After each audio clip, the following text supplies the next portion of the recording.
Hoy día, y al igual que en el webinar anterior, lo que nos compete es la nutrición deportiva. Y además un tema que es muy atingente en cuanto a la nutrición deportiva, que es lo que corresponde a las necesidades nutricionales y a la alimentación basada en plantas o la alimentación vegetariana en el rendimiento de los deportistas y en qué podemos hacer. Elementos que están cada vez más presentes en nosotros en nuestra práctica profesional.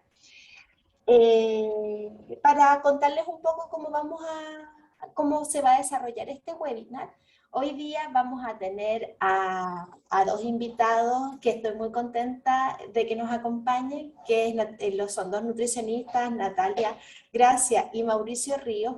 Ellos van a hacer unas presentaciones cortitas acerca de justamente los temas relacionados con dietas para deportistas vegetarianos, con nutrición en deportistas vegetarianos, para luego pasar a las preguntas que ustedes pueden hacer por el chat o por otras vías. Yo voy a estar recibiendo esas preguntas para poder después conversar con nuestros panelistas. Natalia, ¿estás por ahí? Hola, Sí, Natalia. aquí estoy. Hola. Hola, les voy a presentar a Natalia entonces. A todas las personas las voy a saludar también y muchas gracias por estar con nosotros hoy día. Natalia nos va a hablar de las necesidades nutricionales para deportistas veganos y vegetarianos.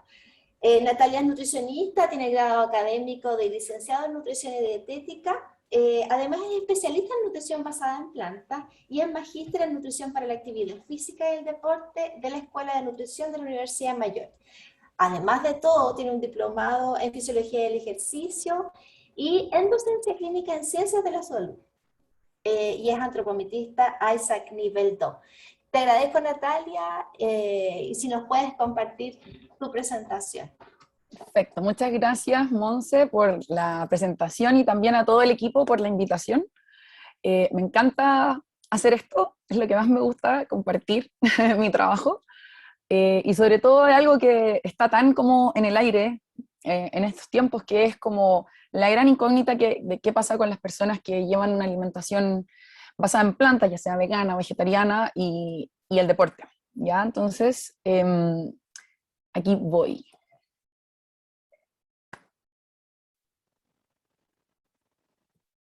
Perfecto. Entonces, ya que es una presentación de 20 minutos, claramente no me puedo poner a dar una clase de todo lo que implica esto. Así que esta clase va enfocada como en los básicos que debemos tener en cuenta para poder comprender todo esto y saber al minuto de enfrentarnos a una persona que haga deporte, que practique deporte y que lleve una alimentación, como decía, en base a plantas, ya sea vegano, vegetariano, flexitariano incluso, ¿ya? Sin embargo, es muy importante siempre para mí decirlo que tanto la nutrición deportiva como la nutrición basada en plantas o vegetariana vegana son dos áreas gigantes que creo que ambas merecen la pena estudiar en profundidad antes de decidir atender a un deportista vegano. Comenzamos. Bueno, él, que está aquí en la foto inicial, se llama Kendrick Farris, ya él es un estadounidense que representó a Río, a Estados Unidos en Río 2016, y fue el único representante, de hecho, en este deporte, en levantamiento de peso, y él es vegano, ¿ya? Y era vegano muchos años antes de competir. Entonces, como desde ya me voy a meter, empiezo a responder desde antes la pregunta de mi colega que viene después, ¿es compatible la alimentación vegetariana con el rendimiento, el deporte de alto rendimiento? Claramente lo es. La pregunta que yo siempre me hago es, ¿cómo? ¿Cómo hacerlo para que sean compatibles?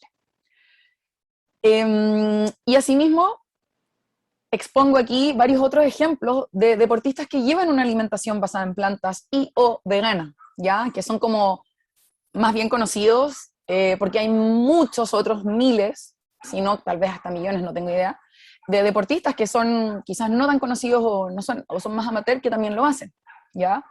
Entonces tenemos tenistas como Venus Williams o Djokovic, que sabemos que es uno de los mejores tenistas del mundo de la historia. Abel Trujillo, que es él practica vale todo.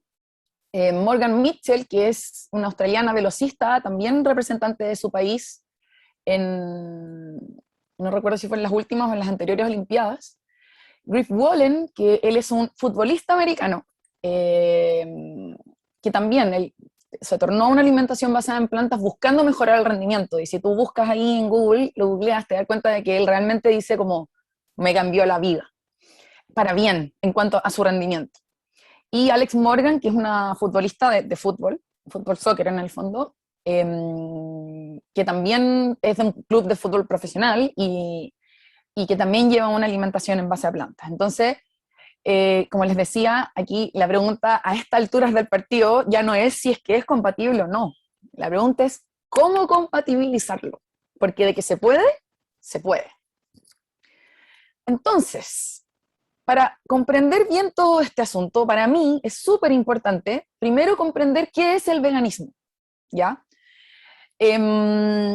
Porque hay una gran confusión, y desde nosotros y nosotros como nutricionistas, hay una confusión, siendo que cualquier persona tiende a pensar como, uno o una nutricionista debería saber la diferencia entre un vegano, un vegetariano, pero la verdad es que no lo sabemos. ¿Por qué? Porque no es algo que se enseña en la universidad, ¿ya? A pesar de que no es una tendencia o no es algo nuevo, porque existe hace 50 años el veganismo en el mundo, como definido como veganismo, es algo que ha ido creciendo y que todavía hay cierto grado de reticencia, al menos aquí en Chile, hacia esto. Entonces, en vez de hacer el trabajo de abrazarlo, incluirlo y prepararnos para ello, lo que se ha hecho es como excluirlo, argumentando que es algo que es poco saludable, ¿ya? Lo cual está muy lejos de la realidad. Entonces, veganismo es una postura ética, ¿ya? Que se basa en el respeto hacia todos los animales. Surge este concepto a propósito de personas que deciden evitar o no participar de la explotación de los animales para ninguno de los fines, ni comer, ni vestirse, ni experimentar, ni entretenernos, ni como medio de transporte, nada, ¿ya? Yo me identifico como vegana, por lo tanto, yo tengo un estilo de vida vegano en donde los animales solo están en mi vida para ser amados y cuidados, ¿ya? ¿Es el veganismo lo mismo que la alimentación vegana? No necesariamente, porque la alimentación vegana habla solo del proceso de alimentación, ¿ya? Hay personas que llevan una alimentación vegana, más no un estilo de vida vegano. Entonces, al tiro hay que tener hacer esa diferenciación, ¿ya? ¿Y en qué consiste una alimentación vegana? Va a ser aquella que excluye todos los animales, ¿ya? Ya sea como comerte los animales mismos, como la carne, que vendría siendo los músculos de los animales, como también los derivados o sus subproductos, que podría ser el huevo, la leche, o también a veces se utilizan otras cosas como la miel, que está producida por las abejas, ya hay algunos colorantes que se hacen en base a algunos insectos. Entonces, todo lo que tiene relación con el reino animal queda excluido de este patrón de alimentación, ¿ya? ¿Por qué? Porque obviamente comer todos estos productos, ¿ya? Implica que mis intereses como ser humano, ser humana, están por sobre la vida de otro ser vivo. Y si no es la vida, es el buen vivir, ¿ya? Todo esto a propósito de algo que no voy a ahondar, pero que existe, y es que la mayor parte de la producción de alimentos de origen animal no es, así como le ponen ahora como ética, y lo pongo entre comillas porque no estoy de acuerdo tampoco en ese concepto, pero no, que la carne de libre pastoreo, que la leche justa, de la vaca justa, o sea, eso no es así, ¿ya? O sea, si fuera así, como se hacía antaño, así como que una familia tiene su vaca, se toma la leche, la vaca vive, después la matan, se la comen, es una cosa. Pero hoy día hablamos que los animales se producen para morir, ¿ya? Y en el intertanto ocurren muchas cosas que, bueno, me parecen poco éticas, ¿ok? Y a todos los veganos nos parecen poco éticas. Entonces, ¿qué es importante también contemplar de este patrón de alimentación? ¿Ya? Ahora voy a hablar de la alimentación vegana solamente, no del veganismo en general. Es un tipo de alimentación que contribuye a cuidar el medio ambiente, ¿ya? Esto a propósito de que justamente los alimentos de origen animal son los que más contribuyen a el calentamiento global, ¿ya? Hay mucha información al respecto, les invito a estudiarlo. También contribuye a la seguridad alimentaria. ¿En qué sentido? En el planeta nos faltan alimentos. El problema es que los alimentos están mal distribuidos, ¿ya? Si cultivamos y cosechamos toneladas de alimentos como granos, cereales, soya, etcétera, para alimentar vacas, para producir carne, por supuesto que los alimentos no alcanzan, ¿ya? Por lo demás, para producir una carne que se ingiere en cantidades excesivas en relación a las recomendaciones de salud, ¿ya? Hoy día sabemos que, a propósito de salud, ¿ya? La cantidad de carne de vaca en particular, que es estrictamente necesaria consumir, es 0. O sea, la carne de vaca, hoy día, la última información científica nos dice que no es necesario consumirla. Y de consumirla, se debe consumir en cantidades mucho más moderadas de lo que se hace. Todo esto tiene que ver también con el tema de la salud planetaria, ¿ya? Y, por último, contribuye a un mayor estado de bienestar y salud de las personas cuando se lleva de una forma responsable, ¿ok? De otra forma, puede resultar en problemas de salud asociados a carencias nutricionales, pero también a los mismos problemas que se asocian a la dieta occidental, que tiene que ver con el alto consumo de procesados, azúcar, grasas añadidas, hidrogenadas, etc. Entonces, yo les pregunto, para que ustedes se pregunten, ¿existe una dieta que no esté en riesgo de presentar un bajo aporte o exceso de algunos nutrientes? ¿Esto tiene que ver con el tipo de dieta o tiene que ver con la planificación de la dieta? O por último, ¿tiene que ver quizás con la planificación de la dieta o con el compromiso de cada persona con su propio bienestar? Realmente, mi respuesta es, obvio que esto no tiene que ver con el tipo de dieta. Todos los tipos de dietas tienen riesgo de presentar aporte, o sea, un alto o bajo aporte de algunos nutrientes. El tema está qué tan responsables somos como personas, con nosotros mismos y mismas, en cuanto a las decisiones alimentarias que tomamos. Y yo sé que eso también tiene un contexto de ambiente alimentario que tiene que ver con un contexto país, lo sé. Sin embargo, el hecho de seguir pensando que la dieta vegana de por sí es carente y es poco saludable y por ende no debiese ser recomendada a cualquier persona, ¿ya? Eso está completamente desmentido hoy de parte de la comunidad científica, ¿ya? Tanto para adultos, adultos mayores, niños, niñas, embarazadas y deportistas. Todos y todas podemos adoptar una dieta vegana y estar saludable siempre y cuando se lleve de manera adecuada. Entonces, hay que tener en cuenta lo siguiente. Cuando una alimentación vegana se lleva de forma responsable, va a ser saludable, ¿ya? Y esto cae dentro de la categoría de alimentación basada en plantas y alimentos mínimamente procesados. Y esto es cuando la persona viene y te dice como, me hice vegano y me cambió la vida, así como, es lo mejor que me ha pasado.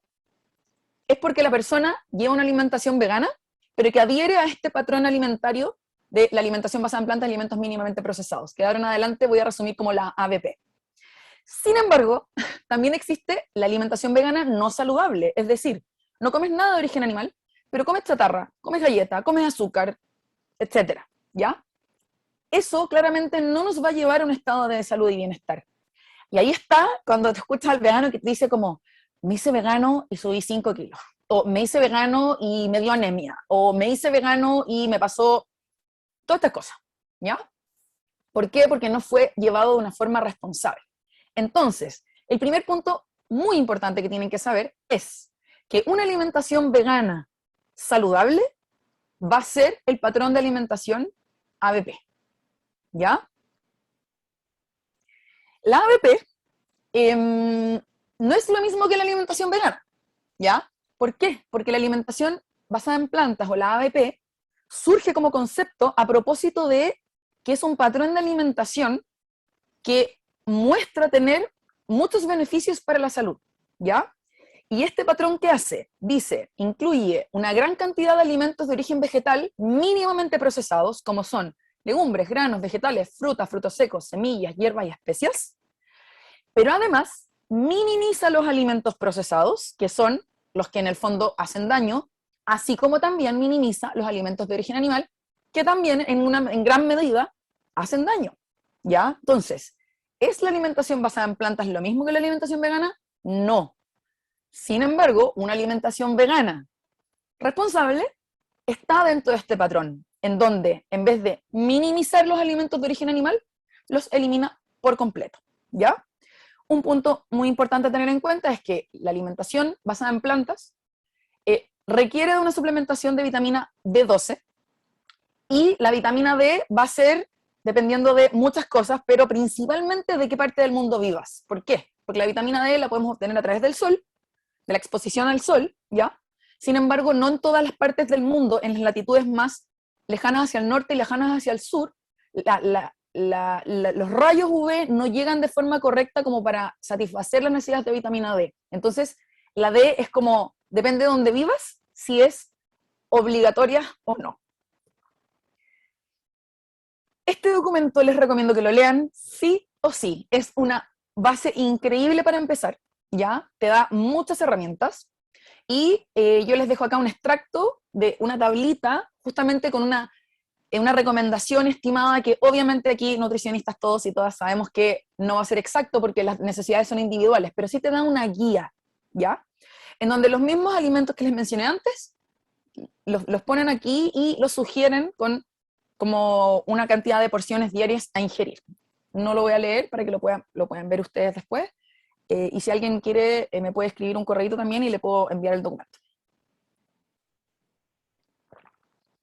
Dicho todo esto, que es súper importante tener la base como de cómo es la alimentación vegana saludable, vamos a pasar a ver qué pasa con los deportistas, ¿ya?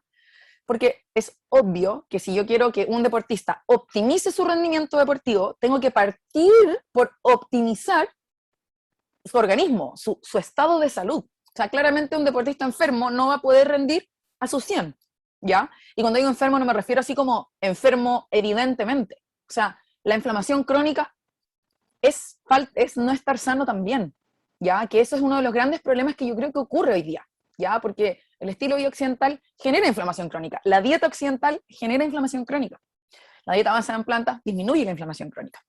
Entonces, ahora que sabemos cómo debemos hacer de base para que mi deportista esté saludable, veamos cuáles son las consideraciones especiales que hay que tener con los deportistas que llevan una alimentación vegana. ¿Y por qué me enfoco solo en vegano y no en vegetariano?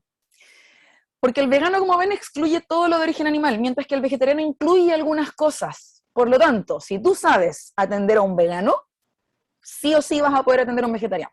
¿Por qué? Porque simplemente es como incorporar algunas cosas más, ¿ya? Entonces, primero, para maximizar el rendimiento, en este documento que es del año 2010, ya hay poca información sobre deportistas veganos, se está generando mucha investigación respecto al tema, pero no es tanto lo que hay disponible, ¿ya? Entonces, en 2010 sale este documento que nos dice que para maximizar el rendimiento, la recuperación y la prevención de la enfermedad, ya se debe ingerir legumbres, vegetales de hojas verdes y también de otros colores, semillas, frutos secos y granos, que es exactamente lo mismo que yo les mencioné antes. Por otra parte, acá nos dicen que sería muy importante suplementar con vitamina B12, que ya sabemos que es obligatorio para los veganos y veganas. Además, la vitamina D, que sí o sí, alguien que lleva una alimentación basada en plantas se va a ver beneficiado de una suplementación con vitamina D. Pero además, zinc, DHA, tal vez yodo y taurina podrían ser de gran ayuda. Todo eso depende, en el yodo en particular, del tipo de sal que consuma. O sea, si el deportista consume sal yodada, en realidad no es necesario. Si no consume sal yodada, puede ser que sí. Y respecto a la taurina, podría ser de ayuda, pero realmente en ningún documento, al menos de los que yo he revisado, aparece como una información contundente que diga como, sí, en realidad es necesario hacer una suplementación con taurina. Por otra parte, nos dicen que la nutrición para maximizar el rendimiento a largo plazo, ¿ya? Es mucho más que adecuar los macronutrientes, ¿ya? Es fundamental la alta densidad de micronutrientes, y esto es algo muy, muy importante. Yo soy profe de nutrición deportiva hace 11 años, creo, más o menos. Y una gran parte de esos 11 años, yo, a propósito de la forma en la que yo aprendí la nutrición deportiva, estaba muy enfocada en los macronutrientes y dejando demasiado de lado los micronutrientes, como también otras sustancias bioactivas que vienen en los alimentos y que generan salud, que tienen capacidad antioxidante, que tienen capacidad antiinflamatoria, ¿ya? Entonces, me encantaba encontrar esto, donde nos dicen, y de manera clarísima, que bueno, no lo encontré hace el 2010, lo encontré, no sé, hace 7 años atrás, donde nos dicen como es importante ver los micros también, porque todos sabemos aquí que para que funcione el cuerpo de una manera óptima, requerimos de todos los nutrientes que se consideran esenciales para ser ingeridos. Y por último, acá nos dicen que suplementar con proteínas es una opción, pero no es estrictamente necesario en atletas que llevan una alimentación bien planificada, que incluye vegetales ricos en proteínas, ¿ya? Y a esto yo que puedo añadir a propósito de mi experiencia, es que primero estoy completamente de acuerdo, no es estrictamente necesaria la suplementación, ¿ya? Pero además, la suplementación puede que no sea necesaria siempre, puede que sea necesaria en algunos momentos y en otros no, ¿ya? Entonces, en esto, como la única regla general que yo te podría decir es como suplementación de vitamina B12 es una regla general, pero el resto es súper individual y hay que irlo viendo a caso, ¿ya? Las personas vamos cambiando y nuestras necesidades van cambiando también, ¿ya? Momento a momento.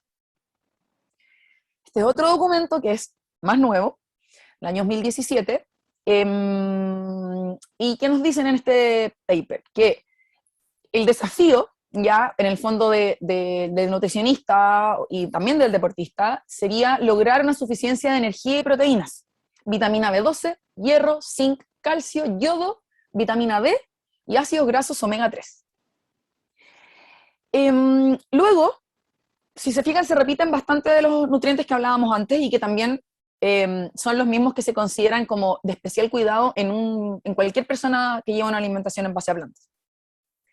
Luego dice que las necesidades proteicas debiesen ser hacia el límite superior, ¿ya? Debido a que los alimentos ricos en proteína, que son de origen vegetal, tienen una digestibilidad menor, ¿ya?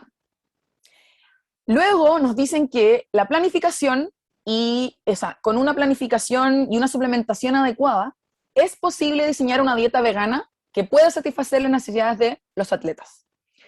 Y por último, que nos dicen que la suplementación con creatina y betalanina ya sería importante debido a que tanto la creatina como la betalanina, o sea, la creatina con la carnosina, que es un precursor de betalanina, se ingieren en la carne.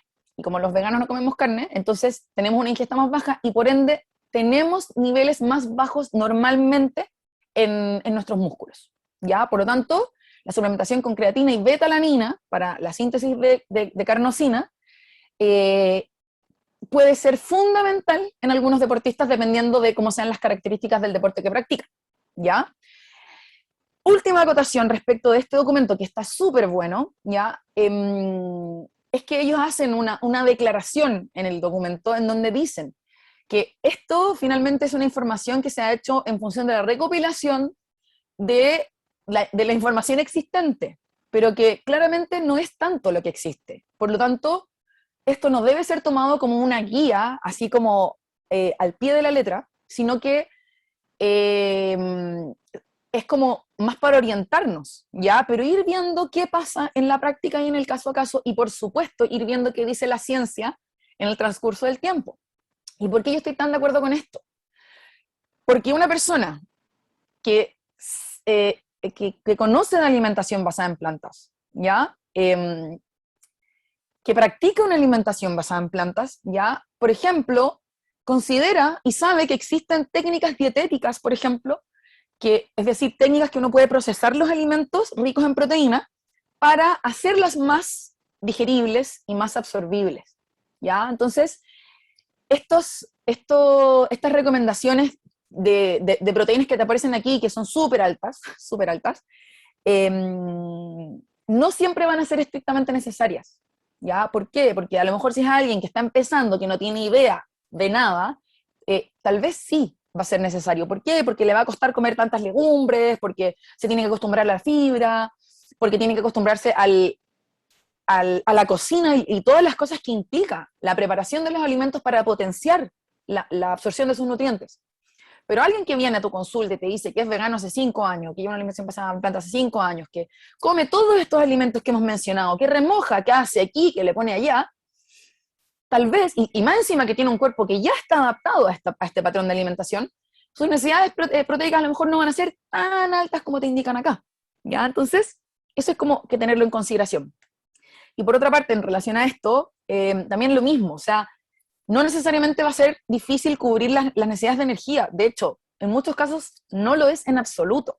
En la mayor parte de los casos, diría yo. ¿Cuándo sí puede ser complicado?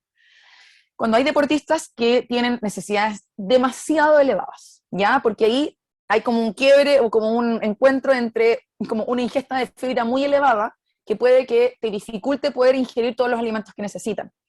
Sin embargo, eso es algo que, una vez más, alguien que se dedica a la alimentación basada en plantas va a saber que se puede solucionar fácilmente, en el fondo, incorporando a lo mejor algunos alimentos que sean ricos en carbohidratos, que sean densos en energía, pero que tengan un menor contenido de fibra. ¿Ya? Entonces, está súper bueno este documento, yo lo uso para enseñar, etc.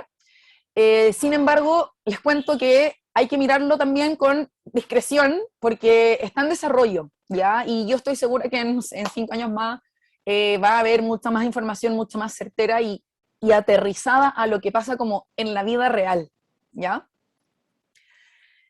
Aquí les comparto algo práctico que yo utilizo mucho tanto con fines educativos como también, o sea, educativos como educando a nutricionistas, como también a mis pacientes, que es una pirámide de alimentación para deportistas veganos. ¿Ya? Yo sé que el concepto de pirámide está un poco obsoleto, sin embargo, a mí me gusta mucho, me sirve mucho igual de forma didáctica, en donde en la base tenemos todo lo que significa la hidratación, que no voy a detallar ahora porque no es lo que nos compete, ¿ya?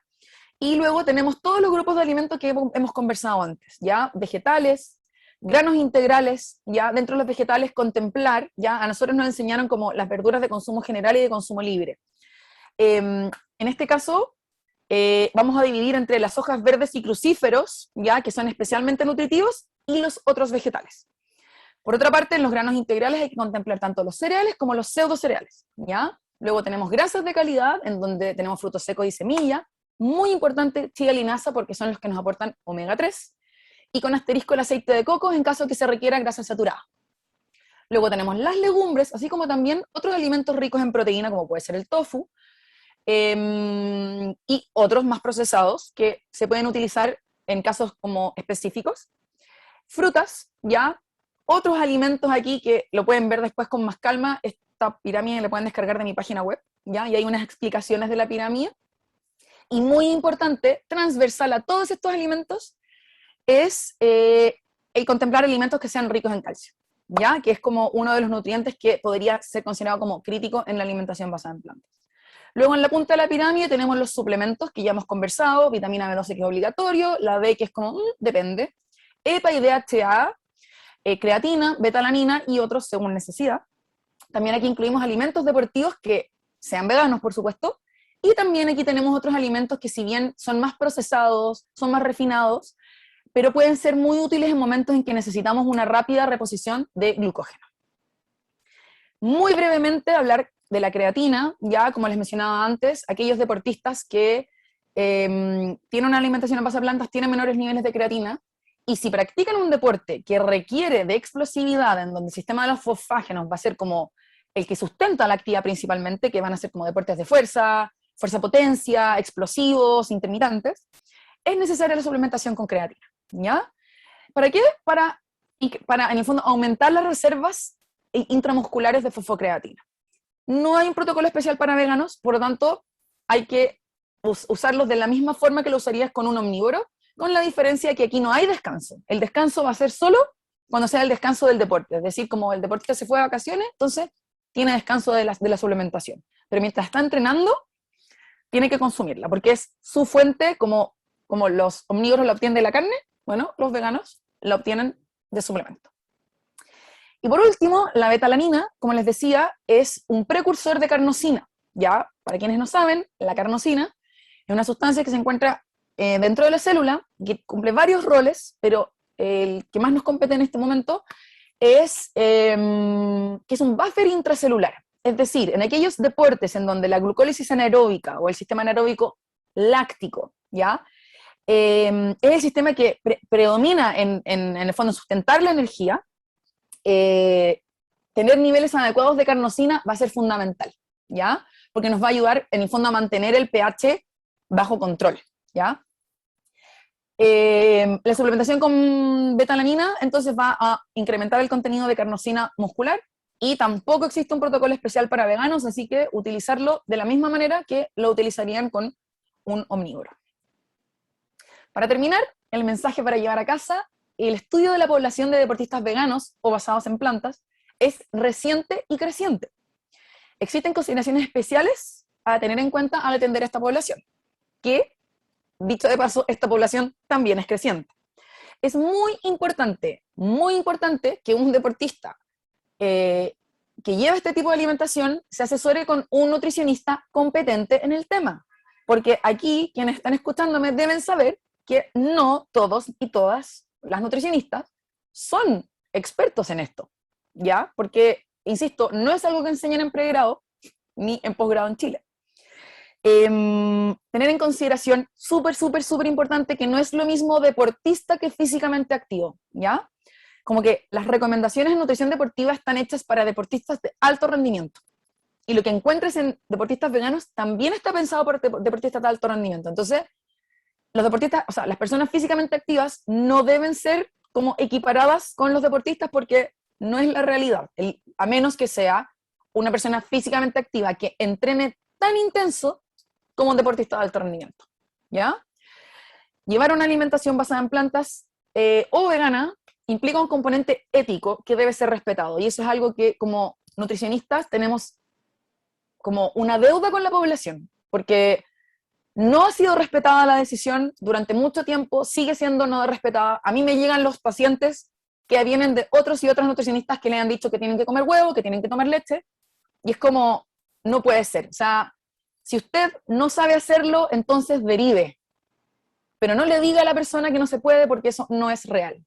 Y por último, y lo más importante, no olvidar tomarse la B12. Muchas gracias. Aquí está mi correo, para que me puedan escribir lo que necesitan. Aquí está mi Instagram, y eso.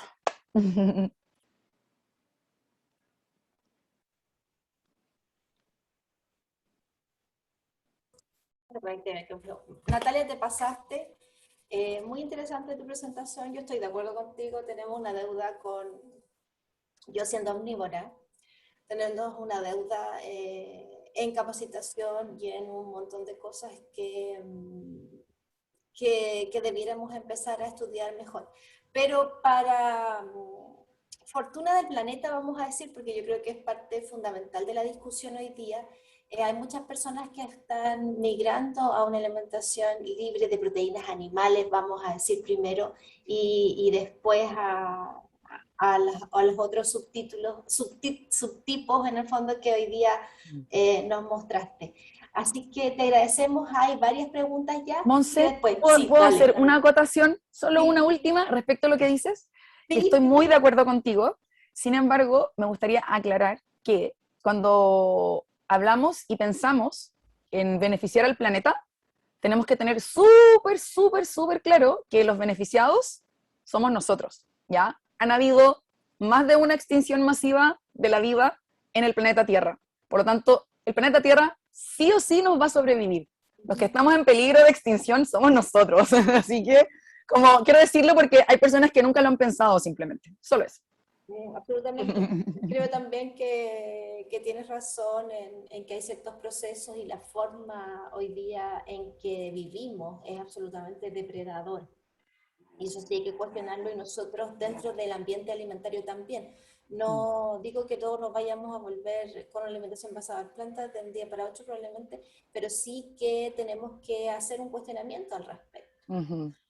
Desde Gracias. nuestro gremio, sí, yo creo que es importante pensarlo. Muchas gracias. Y te agradecemos, Natalia, por favor, espéranos porque hay un montón de preguntas Ningún problema. Y mientras tanto, no sé si nuestro invitado Mauricio está por ahí. Hola Mauricio. Hola, ¿cómo están? Hola, Monse, ¿cómo estás? Bien, qué gusto saludarte Sí, y saludar y las personas que se están uniendo, les contamos que acabamos de terminar la presentación de Natalia, que nos habló y que nos dijo que sí era posible la alimentación basada en plantas en los deportistas. Entonces le vamos a preguntar ahora a Mauricio si, cómo es compatible, cuán compatible, qué cuidados tenemos que tener en el deportista de alto rendimiento. Mauricio, él es nutricionista de nuestra casa de estudio, así que un abrazo para ti también. Kinesiólogo, también de nuestra casa de estudio, ¿cierto? Sí, también de la UDEC. nos creemos la muerte. Antropometrista Isaac III, magíster en Ciencias de la Salud y el Entrenamiento, diplomado en docencia universitaria y hoy día es profesor instructor de la carrera de Nutrición y Dietética de la Pontificia Universidad Católica de Chile. Y también es nutricionista de la Universidad de Medicina Deportiva de la Red Salud UC Christus. ¿Por ahí ando bien? Bien, Entonces, Mauricio, te dejamos a todos disfrutar de la presentación. Yo estoy aquí, pero gracias. las personas, Gracias, por Monse. favor, vayan dejando sus preguntas porque después las vamos a hacer todas. Bien, gracias por la invitación, gracias por la presentación. Es un honor estar compartiendo con ustedes de nuevo y también con mi alma mater y con mi carrera con el departamento ahí de nutrición. Bien, la verdad es que María Gracia estuvo hablando cosas bien elementales y podría fácilmente mi presentación avanzarla hasta la diapositiva como 20 y saltarme muchas cosas. Lo fui haciendo mientras ella iba hablando porque aclaró varios conceptos y cuando ella partió exponiendo dijo si efectivamente esta alimentación podría ser eh, compatible con el alto rendimiento o con un deporte a nivel competitivo, y la respuesta ya la dio y probablemente ustedes la pueden deducir también. Hoy día no existen incompatibilidades, sí es necesario una adecuada asesoría y es muy importante educarse, como bien lo mencionó ella, y educarse de forma temprana, evitando estos pasos o este salto de una alimentación omnívora de forma brusca a una alimentación vegana. Entonces lo que se recomienda hoy día apunta precisamente a eso, a cubrir las necesidades en torno a la alimentación de base del sujeto, y si esa alimentación de base del sujeto excluye productos de origen animal, derivados de origen animal, no existiría ninguna asociación negativa con la práctica del ejercicio y con la práctica o con el rendimiento deportivo a nivel más competitivo. Y eso se lo voy a demostrar con algunos análisis al final que saqué solamente los extractos, pero básicamente ponernos en contexto, algo ya dijeron anteriormente, no tenemos capacidad en el planeta para seguir produciendo alimentos de origen animal a una velocidad elevada y a una gran escala. Acá podemos ver cómo se distribuye la producción de carne bovina, perdón, el consumo de carne bovina o de proteína de origen animal de distintos tipos en el mundo, ¿ya? Y podemos ver básicamente que la carne vacuno, la leche, la carne de cerdo, el pollo, y los derivados de ellos son hoy día fuentes importantes de alimentación en gran parte de la población a nivel mundial. Si siguiéramos alimentándonos así, básicamente no tendríamos cómo alimentarnos en los próximos 50 años. De hecho, eso lo menciona el informe de la FAO ya el año 2013, en donde apuntaba a otras alternativas de alimentación, y algo que les voy a mencionar yo al final de esta presentación. ¿Esto por qué? Principalmente porque la producción de alimentos proteicos, y pensemos en carne de origen animal, lo que va a provocar es un impacto importante en la contribución de gases hacia el ambiente, lo que contribuye al efecto invernadero, y eso va deteriorando nuestro planeta, la calidad de nuestro planeta, la calidad en torno al aire que nosotros respiramos habitualmente, en torno a la emisión de partículas de pequeño tamaño, la calidad del suelo, los niveles de agua disponibles. Por lo tanto, en un informe bien controversial que se presentó el año 2017, y hoy día hay dos informes nuevos, el 2019 y el 2020, se compara la producción de proteínas de origen animal con la emisión de gases contaminantes de vehículos a nivel mundial. Y fíjense ustedes que la emisión de gas metano por parte de los rumiantes es mayor que la producción de gas metano emitido por los automóviles. Entonces ahí la industria automovilística lo que hizo fue criticar este informe y también se establecieron algunos puntos que eran importantes diferenciar. Acá se tomó la emisión del gas solo del automóvil cuando lo estamos utilizando y cuando producto de la benzina de su combustión emite estos gases al ambiente. Y eso lo compararon con la producción de carne bovina, pero aparecieron algunas dudas en qué pasaba con la producción de estos automóviles. Es decir, en esta producción de automóviles también existiría una emisión de gases. Entonces se llegó a la conclusión que tanto la emisión de gases a partir de los automóviles y en la propia fabricación, comparado con la producción de carne, de alimentos de origen cárnico, ¿cierto? Tenían un impacto muy similar al medio ambiente.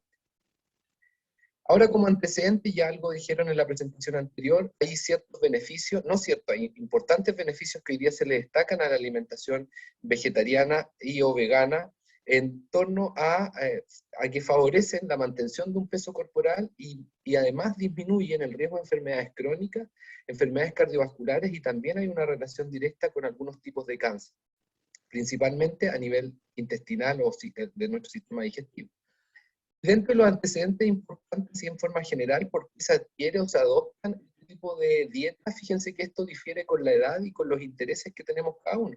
En la adolescencia, principalmente, el patrón de alimentación se establece como una forma de identidad propia, por razones medioambientales o por la preocupación por el propio bienestar animal. Es decir, aquí hay una especie de conciencia un poco más cercana a la realidad que la que tenemos los adultos, que probablemente nos alimentamos o fuimos criados en un ambiente donde la base de la alimentación era la proteína de origen animal. En los adultos, básicamente, esto está relacionado con la adopción de estilos de vida más saludables que impactan en la salud, ¿ya? Y también de la mano hay algunos principios animalistas como primera opción, pero no son los que más se destacan. Generalmente está asociado en el impacto que logra en la salud, y eso es lo que vamos a ver en algunos ejemplos posteriores. Acá solamente hablar de la clasificación, ahí vamos a tener una dieta vegana, ¿cierto? Una vegetariana, una lacto-vegetariana, o lacto-vegetariana, pescetario, etc. Va a tener relación directa con los alimentos, que se dejan de consumir o que se excluyen en torno a la alimentación diaria. Solo como forma de resumen podemos decir que las dietas vegetarianas tienen menos calorías, una densidad calórica que es más baja, y por eso es muy importante asesorarse adecuadamente de tal forma que al final del día no quedemos en un déficit, sobre todo si apuntamos a una mejora, por ejemplo, en el componente muscular. También van a tener menos proteínas, sin embargo, hay estudios en donde se menciona que no es tan relevante la cantidad de esas proteínas, sino más bien la calidad. Tienen o contienen menos aportes de ácidos grasos omega 3, que es lo que mencionaron anteriormente, y que probablemente eso nos obliga en algunos casos a suplementarlo. Lo mismo pasa con micronutrientes relevantes como el calcio, yodo, zinc, hierro y B12. Ahora hay algo importante, y la vitamina D también. Siempre asociamos la deficiencia en este tipo de alimentación, asociamos que podría generarnos una deficiencia en algunos micronutrientes, y siempre se nos viene a la cabeza el hierro, principalmente por el tipo de proteínas que se dejan de consumir. Pero no es la realidad, es decir, no es lo que se da habitualmente. Sí se tiene claro que puede haber un impacto muy importante en la vitamina B12, un impacto muy importante a nivel del zinc, y también en omega 3 y en vitamina D, que va a depender del sujeto y va a depender de las necesidades que tenga. Aquí, más bien, la alimentación bajo esta estructura requiere de un asesoramiento adecuado, de tal manera que podamos aportar distintas fuentes de alimento, distintas fuentes alimentarias, en donde no van estas proteínas de base, que son las proteínas de origen animal, pensando en el caso más estricto, ni ningún derivado de ella, pero tenemos que jugar con lo que el sujeto consume, asociarlo a lo que no puede cubrir su alimentación para poder complementarlo con un suplemento que me permita llegar a la dosis diaria recomendada de un nutriente, y también con técnicas dietarias que son relevantes y que se nos olvidan muchas veces, que tienen que ver con procesos de cocción de algunos alimentos, que tienen que ver con la interacción de nutrientes o la interacción de elementos que están presentes en un alimento y que pueden inhibir la absorción de otros, como es el caso, por ejemplo, de los fitatos, de los oxalatos, que pueden interferir, o incluso la fibra, con el buen aporte o con la buena absorción, perdón, de los aminoácidos a nivel intestinal, o de algunos micronutrientes clásicos como el hierro, calcio y también como el zinc. Por lo tanto, tenemos que tener en consideración todos esos factores. ¿Para qué? Para poder otorgar una alimentación de calidad en torno a lo que el sujeto requiere. Ya no estamos cuestionando que el sujeto no pueda alimentarse en base a lo que él quiere propiamente tal, sino que hoy día lo que tenemos que hacer como profesionales es acercarnos, tenemos que perfeccionarnos, o tenemos que tener la capacidad de derivar a los colegas que están capacitados en ello, porque fíjense que es relevante cubrir la necesidad de esos nutrientes en estos deportistas, si no se empiezan a arrojar deficiencias que interfieren directa o podrían interferir directamente con el rendimiento y también con su salud. En términos de las proteínas, básicamente van a existir diferencias, ya sabemos, aquí por ejemplo podemos ver cómo es el consumo de proteínas, ¿cierto? Dependiendo de los distintos continentes, las distintas regiones en el mundo, podemos ver que hay diferencias también asociadas, uno en continente y dos en nivel económico, donde va a haber un consumo más alto de proteínas de origen animal en aquellos países donde se tiene un ingreso per cápita más alto. Lo mismo pasa, o sea, lo contrario pasa en aquellos países que tienen un ingreso per cápita más bajo y que se alimentan en base principalmente a proteínas de origen vegetal. Es decir, no es aislado esto y no es que ocurra solo en algún tipo de personas, sino que muchas veces, dada el medio en el que se desenvuelve la persona en su país, el medio cultural, hace que tengan un consumo innato de estas proteínas de origen vegetal. ¿Va a existir diferencia en la calidad de las proteínas? Por supuesto que sí. Las proteínas de origen animal van a tener una calidad más alta en algunos aminoácidos, principalmente en aquellos aminoácidos esenciales, y va a depender también del tipo de corte, el tipo de carne, el aporte que tengan esos aminoácidos. Si aquí comparamos el cuadro verde y el cuadro rojo, podemos ver diferencias entre fuentes alimentarias vegetales y fuentes alimentarias animales. ¿Existe diferencia? Claro que sí. Ahora, ¿esas diferencias pueden ser compensadas? Por supuesto que sí. ¿Y cómo? Una de las estrategias que se menciona, y que además lo menciona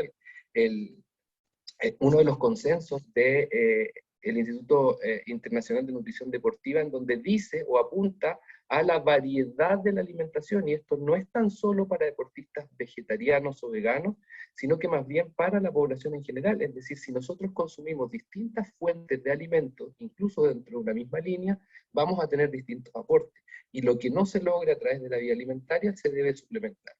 Aquí podemos ver básicamente algunos aminoácidos limitantes que es importante considerar. ¿Y por qué pongo este detalle y la diferencia entre proteínas vegetales y proteínas animales? Básicamente porque hay aminoácidos que están directamente relacionados con la función a nivel muscular. Y es decir, que si nosotros tenemos una correcta ingesta de estos aminoácidos, vamos a tener una acción directa sobre, por ejemplo, la síntesis de proteínas musculares. Sin embargo, les voy a mostrar en la diapositiva que viene después, no es la única variable.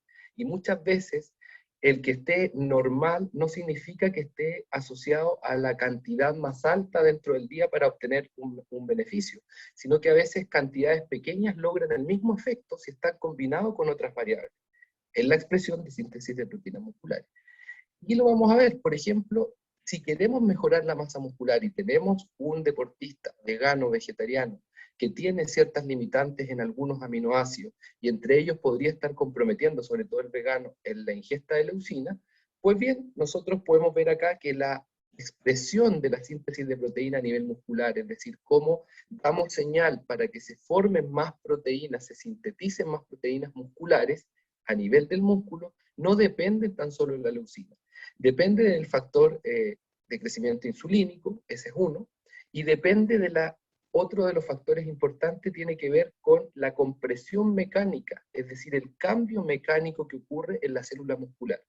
Y ese cambio mecánico, esa tensión mecánica está dada por la fuerza que nosotros ejecutamos. Por lo tanto, si yo hago un ejercicio con carga, esa carga adicional que yo estoy soportando, ese peso adicional, está generando una tensión mecánica en las fibras musculares, en la célula. Y al generar esa tensión mecánica, esa tensión también va a generar una señal intracelular que va a llevar a la expresión de mTOR. Y mTOR está relacionado dentro de su vía, dentro de su cadena de acciones, básicamente con la expresión de proteínas musculares. Por lo tanto, si yo tengo leucina, si yo tengo el entrenamiento con carga adicional, voy a tener un mayor estímulo sobre esta expresión de mTOR. Y hay algunas variables que pudieran interferir, y no necesariamente es la cantidad de aminoácidos. Por ejemplo, que el sujeto entrene en una condición de deficiencia energética.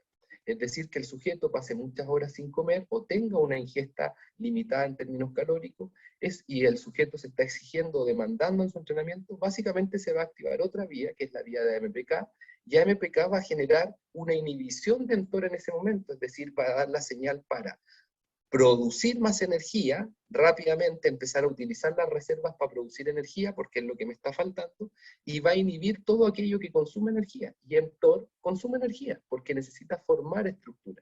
Entonces ahí tendríamos un efecto contradictorio que podría a lo mejor verse reflejado en una mantención o una disminución incluso del tejido muscular. Entonces no es tan solo la alimentación. Otra cosa importante, vamos a tener distintos tipos de suplementos hoy día en el mercado. Aparte de la soya, hay diferentes fuentes de fuentes alimentarias en torno al suplemento, es decir, tenemos proteína de arroz, tenemos proteína de almendra, tenemos mezclas en donde vamos a encontrar soya, arroz o avellana, y estas proteínas o estos suplementos estarían relacionados con cubrir, o apuntarían a cubrir lo que este sujeto requiere en ese momento y lo que no puedo lograr a lo mejor con la alimentación. Y no lo puedo lograr no tan solo porque no tenga la variedad de alimentos en el momento, sino que porque el deportista en tiempo real y en la vida tampoco tiene o dispone de grandes tiempos para poder generar a lo mejor varios tiempos de comida. Entonces tenemos que ajustarnos a la realidad. Los alumnos hoy día dicen, no, profesor, cambiaría esto por la alimentación y todo por la alimentación. Sí, pero lo real es que al final quien ejecuta esa alimentación es el paciente. Por lo tanto, si no tiene tiempo, tampoco podría pensar que el paciente va a destinar más tiempo a más tiempos de comida, o a lo mejor no tiene gran capacidad y no va a destinar grandes volúmenes de alimentación por tiempo de comida. Entonces ahí vamos buscando el ajuste y podemos utilizar hoy día fuentes alimentarias que además tienen un buen aporte de leucina. Y esto se ve expresado en cómo se absorbe la leucina desde el intestino y cómo pasa al plasma, cómo pasa a ser distribuido por nuestra circulación. Y en la medida que pasa el plasma más rápido, tenemos concentraciones más altas que pueden actuar sobre esta célula para seguir formando más síntesis de proteínas musculares. ¿Bien? Entonces vamos a tener que cuidar estos alimentos, distribuirlos. Sabemos que las fuentes vegetales tienen menos que las animales, pero tenemos fuentes, es decir, acá podemos jugar con distintas fuentes dentro de ese grupo. Esto es lo que les decía, esta expresión de tejido muscular no solo va a depender de lo que yo consuma en términos de aminoácidos, va a depender de la actividad que yo tenga, sobre todo la actividad contráctil en el músculo, va a depender de factores de crecimiento relacionados sobre todo con expresión hormonal, hormona de crecimiento, ¿cierto? Testosterona, y va a depender de la edad también en la que esté el sujeto. Por eso los adolescentes tienden a ganar más rápido masa muscular cuando se combina su entrenamiento con entrenamiento de fuerza después de cierta edad.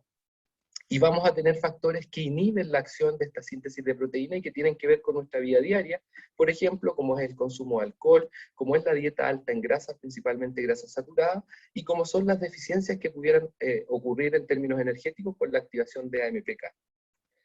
Por lo tanto, esta masa muscular va a depender en torno del tipo de ejercicio que estemos realizando, va a necesitar una cantidad de energía importante. Esa energía proviene de distintas fuentes alimentarias, no tan solo de una. Los carbohidratos van a ser relevantes, y en eso no tenemos problema. En deportistas veganos o vegetarianos tienen un consumo más alto de carbohidratos, por eso hay que cuidar también esta inhibición que puede ocurrir con otras fuentes o con el aporte de otros nutrientes. Por lo tanto, en la variedad de la alimentación, nosotros podríamos encontrar el aporte completo. Dentro de los nutrientes críticos también se dijo algo anteriormente, ¿Existen nutrientes críticos? Sí. ¿Cuáles pueden ser? Vamos a encontrar el hierro, zinc, yodo, vitamina D, vitamina B12. En el hierro y el zinc están relacionados principalmente con la interacción que pueden ocurrir con estas proteínas que son de origen vegetal y que tienen menos aporte de este hierro NOEM, y que pudiera ese hierro NOEM disminuir su absorción cuando se mezcla o se conjuga con otros alimentos. La necesidad de nutrientes y de energía en las mujeres vegetarianas, por ejemplo, no difiere de las mujeres no vegetarianas, entendiendo que las mujeres van a tener a veces necesidades en ciertas etapas de su ciclo vital distintas. La biodisponibilidad del hierro NOEM está influenciada por diversos componentes de la dieta, y estos pueden potenciar o inhibir su propia absorción. Aquí podemos ver cómo hay algunos elementos que pueden interferir. Vamos a tener algunos que ayudan, como es el caso de la vitamina C, que es lo que le recomendamos a los pacientes cuando consumen legumbres, pero vamos a tener otros que pueden interferir, ¿cierto? Como son los fitatos, los oxalatos y algunos polifenoles. ¿Y esto por qué es importante? Porque este grupo, este hierro, tiene directa relación con el transporte del oxígeno, es decir, el hierro va a favorecer la adhesión del oxígeno en este glóbulo rojo a través de la hemoglobina, y eso va a permitir el transporte del oxígeno hacia nuestros tejidos. Por lo tanto, cuando nosotros hacemos ejercicio, o cuando estamos en esta demanda asociada o esta adaptación que se produce producto del esfuerzo que estamos realizando, vamos a tener un aumento en el transporte o un aumento en el gasto cardíaco a nivel de los músculos, que es la estructura que estamos utilizando. Y eso va a requerir de mayor presencia de oxígeno y también mayor aporte de nutrientes. Otro de los aspectos importantes a mencionar tiene que ver con el zinc, y pasa exactamente lo mismo. Vamos a tener fuentes tanto animales como vegetales. Dentro de los vegetales hay que cuidar esta interacción con aquellos que podrían interferir, que son básicamente lo mismo que les mencioné anteriormente. Algo ya dijeron de vitamina B12, y la deficiencia de vitamina B12 básicamente está relacionada con la anemia megaloblástica, y se puede dar en algunas etapas importantes, por ejemplo, etapa fisiológica en la mujer. En el caso de estar embarazada es muy importante ahí evaluar la dieta y suplementar probablemente para evitar daño a nivel del feto, principalmente daño neurológico que se pudiera provocar, y también algunos síntomas hematológicos que ocurren en el recién nacido, como son debilidad, fatiga, irritabilidad y alteraciones en el desarrollo. ¿Bien? Por lo tanto, aquí hay un riesgo mayor que los omnívoros, por lo tanto, eso significa que tenemos que poner más ojo ahí. Lo mismo pasa acá. Vamos a tener distintas fuentes alimentarias que están asociadas también a nuestros requerimientos, es decir, nosotros vamos a necesitar, dependiendo de nuestro ciclo vital, cantidades determinadas que ingerir diariamente, y eso hay que cubrirlo, si no hay que suplementarlo. La anemia megaloblástica, básicamente, el tamaño del glóbulo rojo aumenta, y eso dificulta muchas veces, la calidad del glóbulo rojo también cambia, y eso dificulta este transporte de oxígeno. Es lo que yo les decía, que vamos a tener que buscar algunos suplementos. En general, vegetarianos y veganos necesitan comer mayor cantidad de alimentos para lograr su necesidad. El reemplazo de la proteína no es solo de cantidad, sino también de calidad. La proteína vegetal tiene mayor presencia de antinutrientes inhibidores de algunos elementos, pero ojo, eso no quiere decir eso quiere decir que estamos obligados a cuidar la cantidad entonces, y además utilizar técnicas dietarias interesantes como la cocción de los alimentos o el tiempo entre un alimento y otro, por ejemplo. La leucina ya vimos que las proteínas vegetales tienen menos, pero lo tienen, los vegetarianos y omnívoros, consumen la misma cantidad de hierro. El problema básicamente va a estar en la biodisponibilidad, y ahí se aconseja, en el caso de los vegetarianos o veganos, aumentar en torno a este elemento que les mencioné, que es esta interacción en su biodisponibilidad. Y lo último que les quiero hablar es las proteínas de insecto como una nueva alternativa, y esto no es reciente, esto ya tiene un par de años, probablemente en los últimos 3-4 años ha tenido mayor desarrollo, y también un mayor desarrollo local a nivel de nuestro país. Hoy día existen líneas en donde hay ciertos alimentos de nuestro consumo que están siendo alimentados, como los pescados, por ejemplo, con proteínas de insectos, principalmente la larva de la mosca soldado negro, o hay algunos productos que ya se están elaborando en base a harina de grillo. ¿Cuáles son los insectos más comercializados? Las harinas que están además asociadas con el consumo humano. La harina de grillo doméstico tiene una muy buena calidad nutricional. Esto en el fondo es como criar las gallinas en la casa, o las gallinas, ¿cierto?, de ambiente o la gallina feliz, ¿cierto? Que sus huevos tienen cierta calidad distinta por el agente estresor en esa gallina que no está. Bueno, acá pasa lo mismo. Grillos que son criados en ambientes hogareños tienen mejor calidad nutricional y además se ha descartado efectos negativos en la salud. ¿Ya? Lo mismo pasa con las harinas de larva de mosca, la diferencia es que estas están siendo muy utilizadas en la industria acuícola, en el sur, principalmente como alimento de base para los salmones, por lo tanto hoy día estamos consumiendo salmones que probablemente han sido alimentados con harinas de larvas de mosca. Y la harina de gusano de la harina, que que hay un vuelco bien interesante porque la Agencia Europea de Seguridad Alimentaria ya dio el visto bueno de esta harina para el consumo humano, y esto lo hizo a principios del 2021. ¿Qué productos tenemos? Hay barras proteicas de insectos, harina de insecto grillo, hay pastas incluso que vienen elaboradas con estas harinas, o hay otros que se simulan alimentos tradicionales, como son hamburguesas de harina de insecto. La harina de insecto grillo también está siendo utilizada en la panificación, dándole mejor calidad a ese aporte proteico en ese tipo de producto, ¿ya? Y la harina de gusano hoy día se está utilizando en algunas barras proteicas como modelos experimentales. ¿Qué características tienen? Tienen un alto contenido proteico, que se compara incluso a la carne, leche y huevo. No son iguales, ojo, pero están compitiendo o están a un mismo nivel que proteínas referentes, proteínas vegetales referentes, como son la soya, principalmente en términos de aportes de leucina. Los lípidos van a tener un gran contenido de omega 3, ¿ya? Y esto puede variar entre un 10 y un 50%, ¿y de qué depende esa variación? Del estado de crecimiento del insecto. En general, cuando están en un estado de larva mucho más pequeño, ¿cierto? Tienen mayor aporte de omega 3, en la medida que van creciendo van perdiendo ese aporte de omega 3 y va subiendo el aporte de carbohidratos, principalmente de quitina. Esta quitina, que es un carbohidrato que va a interferir con la propia absorción, también varía, es decir, los insectos que yo les mencioné, tanto grillos como larvas, no tienen un aporte importante de quitina, por lo tanto no tienen un efecto adverso desde la biodisponibilidad, ni tampoco un efecto alergénico. Ahora, dentro de las propiedades nutricionales, cuando se compara con la carne, con la leche, el huevo y la soya, tienen un buen aporte los distintos insectos, va a variar. O sea, aquí tenemos las proteínas de origen animal, y aquí tenemos proteínas de insectos, y aquí tenemos el contenido de proteína. Si ustedes se fijan, hay variaciones en el contenido de proteína que pueden ser incluso mayores a las de proteína animal. Lo que pasa es que la biodisponibilidad, es decir, cómo lo absorbemos y lo aprovechamos, es más bajo. Pero en contenido va a depender básicamente del tipo de insecto. Puede variar desde un 40 más o menos un 14%, o sea, podemos llegar hasta un 50 o 60% dependiendo del tipo de insecto que sea. Por ejemplo, las termitas son las que van a variar mucho más, y hay otras que, como las cucarachas, que pueden tener un poco menos en el aporte de proteína, y lo mismo vamos a ver con la leucina. Y básicamente para que veamos la digestibilidad, si se compara con la digestibilidad del huevo, la carne y la leche, ya en general estas proteínas de insectos tienen una digestibilidad dependiendo del tipo de insecto también variable, ¿ya? Y puede llegar a ser muy similar a la de las proteínas de origen animal. Lo importante es el tipo y el estado de maduración en ese momento.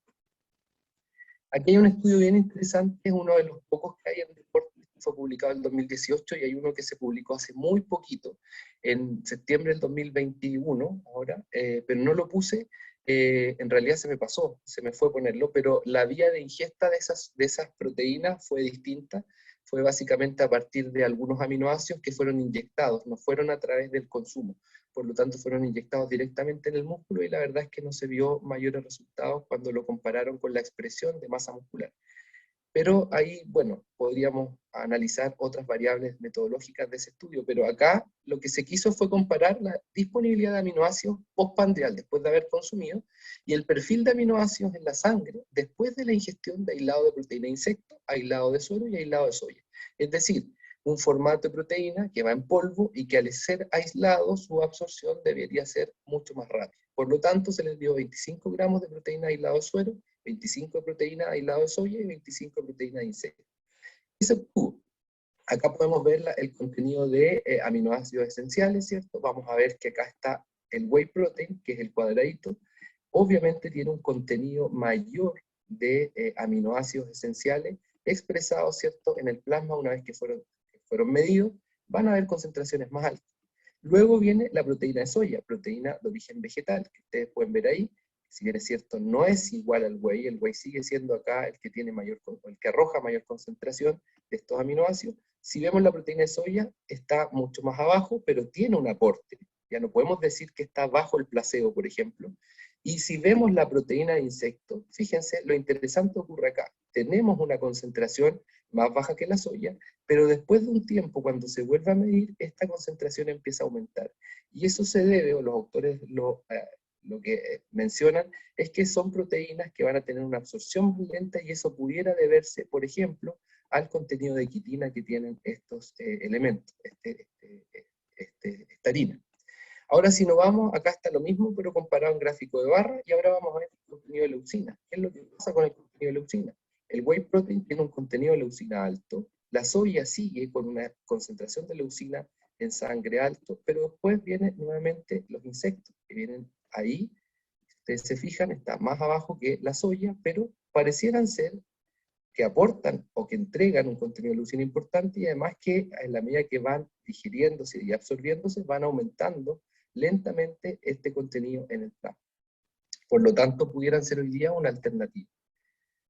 Ahora, en términos deportivos, de rendimiento, ustedes ya lo vieron en la primera presentación, ya algo mencionaron de todos estos deportistas en distintas líneas de deporte: el básquetbol, tenis, la Fórmula 1, el levantamiento de pesas o ejercicios de fuerza. En general, en deportes de fuerza y dietas vegetarianas o veganas, no existiría una interacción en el rendimiento deportivo. Es decir, aquí a lo que se debe apuntar es a lograr cubrir lo que el sujeto requiere a través de los alimentos que consume, y si no, ver la forma de suplementar. Pero en general, cuidar aquellos nutrientes críticos, pero no existiría una relación directa, es decir, en los estudios analizados no hay una disminución del rendimiento. Puede haber una mantención del rendimiento cuando se compara con una alimentación del mismo tipo en el tiempo, se mantiene el rendimiento, y cuando se comparan con omnívoros, nunca va a disminuir, sino que se mantiene el propio rendimiento dependiendo del deporte. Aquí tenemos dos representantes que algo mencionaron anteriormente. Aquí está Patrick Baboumian, que se volvió vegetariano, en 2006 se hizo vegetariano y siguió entrenando, y en el 2011 tuvo el título de hombre más fuerte de Alemania, ¿ya? Por lo tanto, aquí podemos ver que bajo esta alimentación no existiría ningún pero para poder lograr el objetivo. Él siguió entrenando de la misma forma y logró el primer lugar. Lo mismo pasa acá con James Wilk, entrenamiento de fuerza, estadounidense, lo mismo, ya ex luchador, el rendimiento se mantuvo. Si nos vamos ahora a deportes de resistencia, tampoco existe una disminución en el rendimiento, sino que más bien apuntan a una dieta bien planificada, cubriendo las necesidades de hidratos de carbono, que es donde no existen problemas, cuidando el aporte de proteína, suplementando aquellos micronutrientes, no existiría ningún problema. Y lo más importante, las recomendaciones apuntan a asesorarse y a planificar la alimentación. Bueno, aquí tenemos dos también ejemplos, ya, la ciclista estadounidense y Morgan Mitchell, australiana, campeona nacional de 400 metros plano. Lo mismo, se hizo vegana por un estilo de vida y vio que no existía interacción en su rendimiento, es decir, siguió entrenando y no tuvo disminución en su rendimiento, y tampoco tuvo complicaciones. Ella relata sentir un efecto muy potente en su salud, con menos manifestación de algunas lesiones musculotendinosas. Eso es lo que ella menciona. Como conclusión, este tipo de alimentación, en este tipo de alimentación, la recomendación es que tiene que ser dirigida por un profesional capacitado, que pueda diseñar y planear la dieta, que cumpla con todos los requisitos nutricionales adecuados para este sujeto, y la viabilidad de una dieta vegana en deportistas es alta. Es decir, se ha logrado identificar estudios que aprueban la dieta en deportes de fuerza y de resistencia, siempre y cuando la dieta cumpla con los requisitos nutricionales para la exigencia y la demanda de energía que cada modalidad deportiva tiene. Eso, muchas gracias. Gracias, Mauricio. Como siempre, súper interesante lo que nos presenta. Justamente yo tenía un montón de preguntas de aminoácidos y creo que metiste en el clavo, a pesar de que yo y ahí acojo a Natalia y la invito a que se una a nosotros para contestar las preguntas, porque es verdad que nosotros de deportistas no aprendemos en pregrado y la mayoría o muchas de los nutricionistas, los y las nutricionistas somos absolutamente ignorantes en el tema de la nutrición deportiva. Hay un montón de preguntas y para que no se nos vaya la gente y para poder acatar a todos, para poder un poco acoger a todos, voy a hacer algunas de ellas. Voy a partir por Catalina Torres, que ella nos hace una pregunta que me parece súper atingente y te la quería hacer, Natalia. ¿Qué vamos a considerar como deportista? Dice, me pasa que mis amigas van al nutricionista deportivo y a mi parecer no son deportistas, son solamente sedentarios. Bien, me parece una excelente pregunta a mí también. Ya, mira, primero que todo, desde mi experiencia, ya, lo que yo considero como un deportista de alto rendimiento o una persona que entrena como un deportista de alto rendimiento es alguien que entrena al menos 2 horas diarias, al menos 5 días a la semana. Eso es para mí, en mi experiencia, lo que consideraría como un entrenamiento como de alto rendimiento, porque en el fondo es una exigencia que es lo mínimo, como te digo, que yo he visto en los deportistas con los que he trabajado en toda mi carrera, básicamente. Entonces, de ahí para arriba, o sea, nos encontramos que algunos entrenan 2 horas 6 veces a la semana, o 2 horas diarias más un segundo entrenamiento, y cuando hablamos de estas 2 horas, son de entrenamiento intenso, ¿ya? O sea, los deportistas de alto rendimiento no entrenan suave, ¿ya? A menos que estén en alguna situación particular que lo amerite, ¿ya? Entonces, si tú te fijas en las recomendaciones de hidratos de carbono para deportistas, como que ahí es un buen lugar donde puedes ver como más o menos cuánto es lo mínimo que deberían entrenar, porque te dicen como mínimo 2 a 3 horas de alta intensidad, con un volumen moderado de entrenamiento o un volumen elevado de entrenamiento, ¿ya? Entonces, desde mi punto de vista, eso sería como, de ahí para arriba yo contemplo a alguien como, que voy a empezar a hablar como necesidades nutricionales de deportistas. No sé si a lo mejor el Mauricio quiere complementar. Bueno, buena la pregunta. Oye, Natalia, te cambié el nombre, te dije María Gracia, nada que ver, era Natalia. Sí, no importa. Oye, sí, bueno, varía mucho, como tú bien dices, depende del número mínimo en realidad de horas, y efectivamente 2 horas, a veces entrenan en doble jornada, y son 4 horas al día. En el caso de nosotros en la unidad podemos ver lo máximo que me ha tocado ver así en preparación, sobre todo en velocista y algo así, son 30 horas, 32 horas en la semana de entrenamiento, o sea, casi en el fondo viven para su entrenamiento, entrenan bastante horas en el día. Pero sí, o sea, me parece que de 2 horas hacia arriba ya podríamos considerar que es una persona que tiene una demanda probablemente alta dependiendo del ejercicio que haga. Los que van al gimnasio 40 minutos, que salen a trotar 35, 40 minutos, no podríamos quizás meterlo ahí, entendiendo que igual están haciendo un esfuerzo, pero claro, ese esfuerzo no va a estar a lo mejor siendo o apuntando a esta necesidad un poco más alta que se da en este tipo de sujetos. Oye, sí, pues no, la mayoría de las personas, de los mortales, no entramos en esta categoría de deportistas. Y a propósito de eso, y hay una pregunta que la verdad que también me representa terrible, y es, quería saber cuál es el máximo de soya que se puede consumir.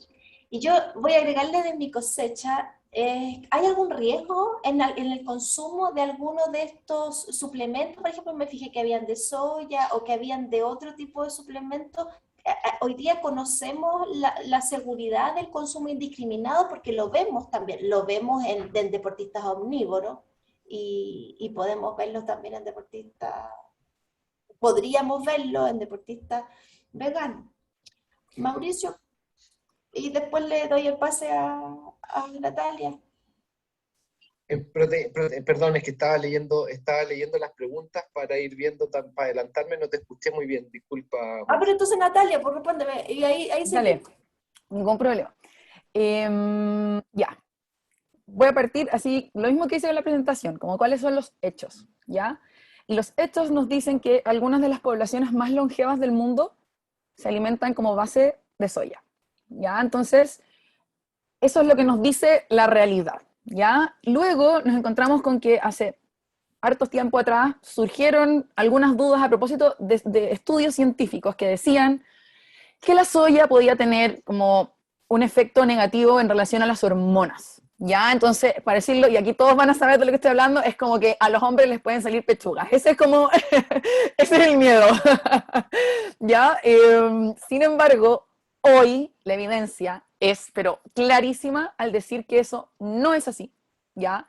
No es la soya un alimento peligroso para ser consumido respecto a este tema. ¿Ya? Al contrario, hay en algunas poblaciones en donde se pueden ver muy beneficiadas por la ingesta de alimentos de soya. ¿Ya? Entonces, como que a grandes rasgos, eso es un mito que yo llevo años respondiendo a esta pregunta, años, y probablemente la vamos a seguir respondiendo años más, porque es muy fuerte, ¿ya? Eso por una parte. Por otra también, hay que tener en cuenta como alimentos que sean de soya procesados, ya estamos hablando de otro cuento, ¿ya? Los alimentos procesados no son saludables para nadie cuando son consumidos en grandes cantidades. Por lo tanto, ahí sí yo diría, a ver, ¿de qué estamos hablando? Si estamos hablando de tofu, o sea, come tofu y probablemente lo que puedas comer no va a ser tampoco tanto, jamás, ¿ya? Eso por una parte, porque tampoco podemos basar toda nuestra ingesta proteica en un alimento, o sea, tenemos que complementarlo con otras legumbres, ¿ya? Sin embargo, cuando estamos hablando de procesado de soya, como les digo, bueno, ahí ya son otras las cosas que nos dan la alarma, más que la soya misma. No sé si, Mauricio, ¿estás de acuerdo con lo que estoy planteando o tienes una visión distinta? Sí, no, o sea, concuerdo completamente contigo, sobre todo muchas veces en el error en cómo se traspasa la información gracias a alguna evidencia que aparece a veces y que si la leemos en detalle no te está diciendo no comas eso, sino que te está diciendo cuida con esto, cantidad, y efectivamente, claro, si hablamos de productos procesados o ultraprocesados en donde vienen incorporados a lo mejor ni siquiera grandes cantidades, sino que más bien es por el proceso que reciben, van a tener un efecto negativo en la salud. Pero en general tampoco se ve un gran consumo solo a base de soya, porque como tú bien dices, en general estos deportistas, sobre todo aquellos que son y que vienen hace mucho tiempo, tienen una variedad en la ingesta de proteínas de origen vegetal. No es solo un tipo. Los conocen muy bien, saben intercambiar, están muy instruidos frente a ello. Entonces, el trabajo se hace un poco más fácil con ese tipo de pacientes.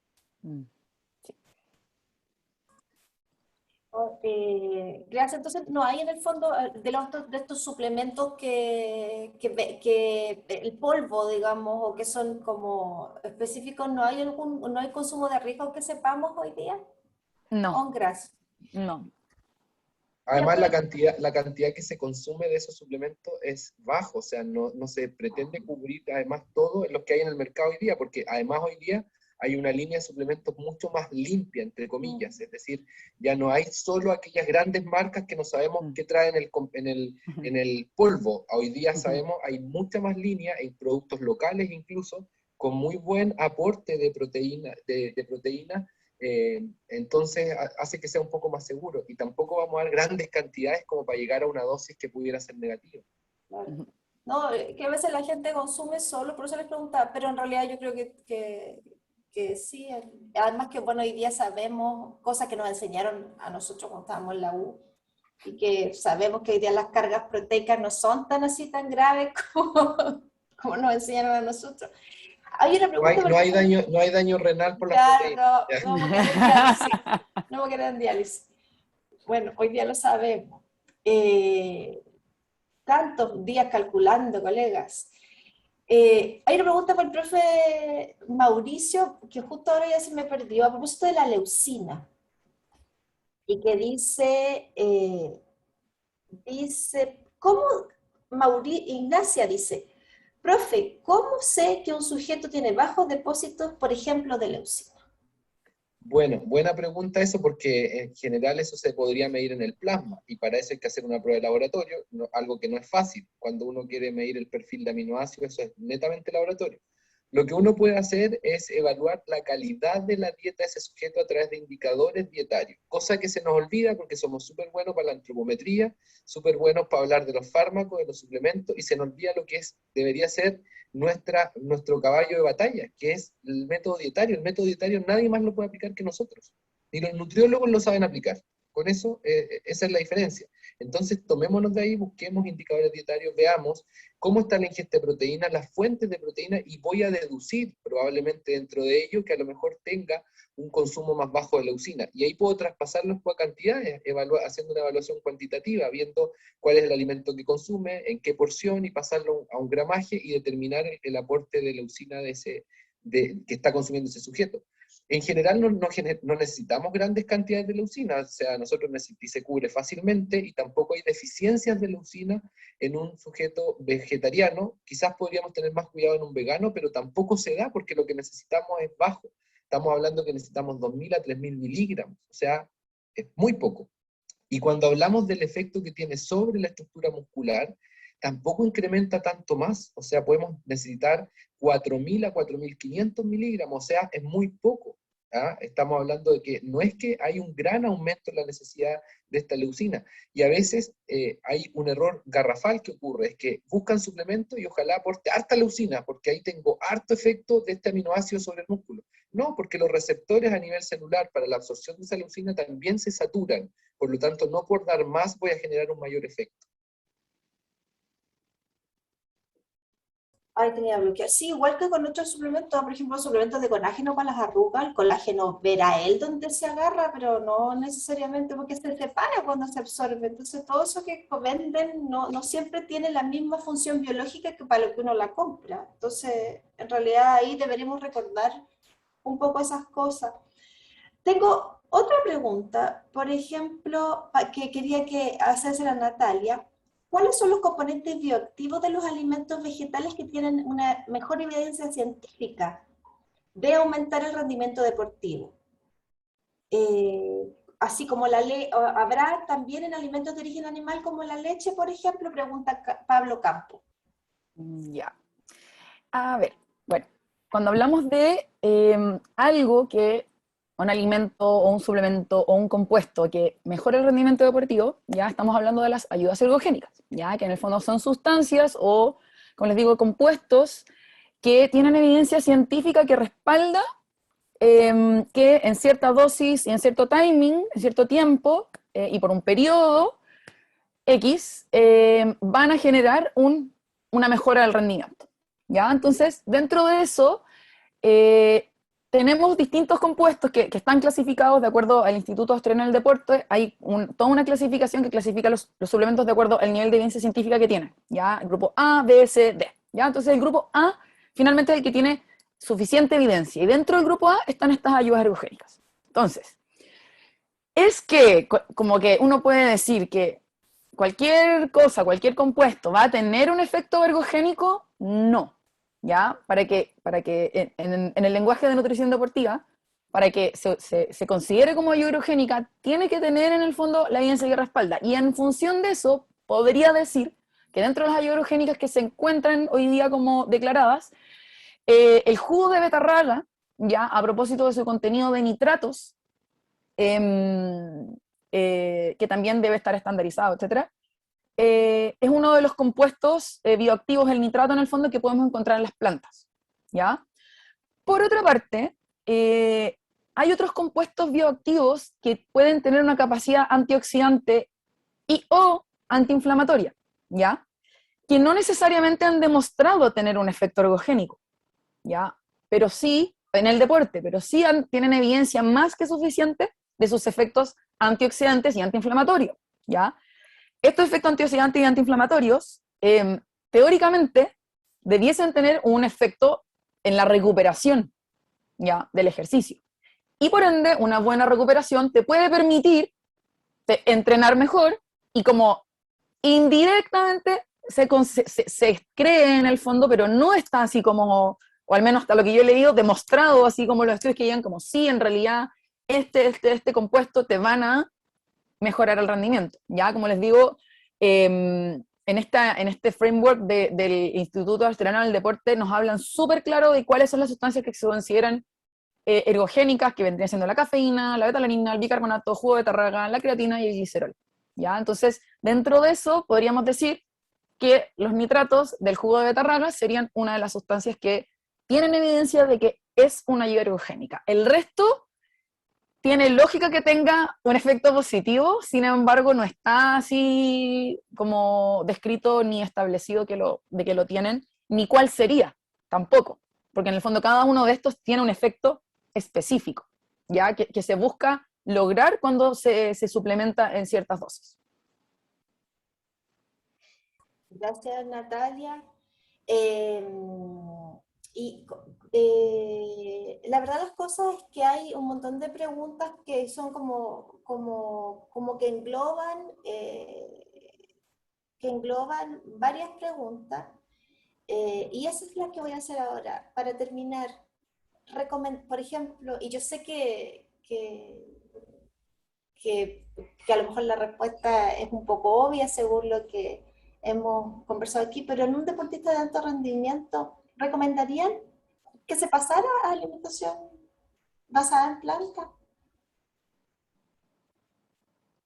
Creo que es una buena pregunta, creo que es una excelente pregunta y yo sí, la verdad es que sí. Creo que como yo desde mi punto de vista no puedo mirar las cosas separadas, ¿ya? Yo no puedo separar como el mundo donde vivo, el aire que respiro, de mi vida, porque la verdad es que como ser humano dependo del planeta que me sostiene, ¿ya? Por lo tanto, yo sí le recomendaría a un deportista de alto rendimiento como a cualquier otra persona cuya salud, cuyo estado de salud sea el adecuado para adoptar de forma responsable una alimentación basada en plantas, porque hay situaciones particulares en donde puede estar hasta contraindicado, pero son situaciones muy particulares. O sea, si hablamos como de la mayor parte de las personas que pisan este planeta, evidentemente que todos se verían beneficiados, ya, independiente si son deportistas, si están embarazadas, si es una guagua, a propósito de lo que está preguntando Milena, como de verdad creo que es un patrón de alimentación que tiene muchos pros y realmente los contras que tiene son mínimos y sobre todo para personas específicas, pero como de otra forma yo 100% lo recomendaría. Mauro, ¿recomendaría? Debo decir que hoy día consultan más pacientes que hace años atrás que están buscando una orientación para lograr llegar de forma saludable a este tipo de alimentación. Eso antes no se daba y antes probablemente una de las barreras nuestras era no va a haber déficit de nutrientes o no se conjuga el rendimiento con esta alimentación, con esta línea de alimentación. Yo creo que hoy día la evidencia nos dice que no hay interacción de forma negativa y apunta al pilar básico que es el que nosotros apuntamos con cualquier paciente, que es cubrir la demanda nutricional, de igual forma que en un paciente que se alimenta de forma omnívora, ¿ya? Por lo tanto, el desafío es para nosotros, instruirnos y básicamente empezar a buscar estrategias en donde podamos cubrir lo que el sujeto requiere y cumplir con la expectativa del paciente. Entonces la pega es para nosotros. El paciente tiene clarito hoy día por qué llega, y hoy día me toca ver muchos adolescentes que las mamás lo llevan porque el hijo hoy día ya de un momento a otro no quiere comer más carne, principalmente por proteger el medio ambiente, que es lo que dice Natalia. O sea, va apuntando con esta conciencia que hoy día a nosotros nos remece y nos hace a veces bajar la mirada y decir, oye, algo estamos haciendo mal, y no tiene que ver con un capricho, no tiene que ver con una moda. Muchas veces va más allá. Entonces, si logramos interpretar eso, y además lo hacemos de forma responsable con el paciente, y el paciente está depositando la confianza en ti, no creo que haya problema, porque la evidencia dice que no hay interacción negativa. Y quiero terminar algo que leí ahí en el chat y me pareció interesante porque en algún momento me pasó lo mismo en otra exposición. ¿Qué hace hablando de insectos si esto es alimentación vegetariana o vegana? Y los insectos podríamos pensar que igual hay que cuidarlos para nuestro ecosistema, o sea, tienen un rol y lo cumplen. Pero hoy día surgen como una alternativa. O sea, antes no nos... Hay culturas que se alimentan, eso yo no lo dije, pero se alimentan en base a insectos, y sobre todo en Centroamérica, en México hay varios estudios ahí, uno va de turista y puede terminar comiendo insectos, ¿verdad? Tailandia es otro de los ejemplos interesantes en insectos. Entonces hoy día yo creo que si buscamos o estamos apuntando esta conciencia, bueno, parte de esta conciencia, como decía Natalia, hacernos cargo de la embarrada que tenemos en el planeta y que somos nosotros los que nos vamos a extinguir porque el paciente, o sea, perdón, el planeta va a seguir. Por lo tanto, bajo esa mirada, hoy día no es tan absurdo pensar en que a lo mejor en un par de años vamos a estar comiendo insectos más que carne o más que huevo o más que, no sé, leche. Agradecerles a los dos un abrazo gigante. Natalia está en Nueva York, para nuestro mayor ¡Qué rico! envidia. Mauricio está en Santiago y No, nosotros estoy en Viña ahora. estás en Viña. Mire qué rico también. Y yo desde aquí de Concepción, con la gloriosa Facultad de Farmacia detrás mío, les voy a agradecer su presencia. A todas las personas que están a esta hora con nosotros, recordarles que este webinar va a quedar grabado y lo pueden seguir viendo. Les agradecemos a todos. Un abrazo y nos vemos. Chao, chao. Cuídense. Chao, Que estén muy bien. gracias. Chao.